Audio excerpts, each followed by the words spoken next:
നമസ്കാരം, സിറ്റി ന്യൂസിലേക്ക് സ്വാഗതം. പുഴാതി രാമഗുരു UP സ്കൂളിൽ ഗാന്ധി ജയന്തി ദിനത്തോടനുബന്ധിച്ച് ഗാന്ധിജി അനുസ്മരണവും പുഷ്പാർച്ചനയും സംഘടിപ്പിച്ചു.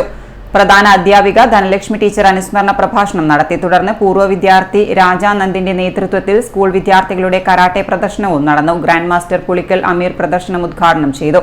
PTA പ്രസിഡന്റ് രതീശൻ അധ്യക്ഷത വഹിച്ചു. ബിജു മാസ്റ്റർ, രാകേഷ് മാസ്റ്റർ എന്നിവർ സംസാരിച്ചു.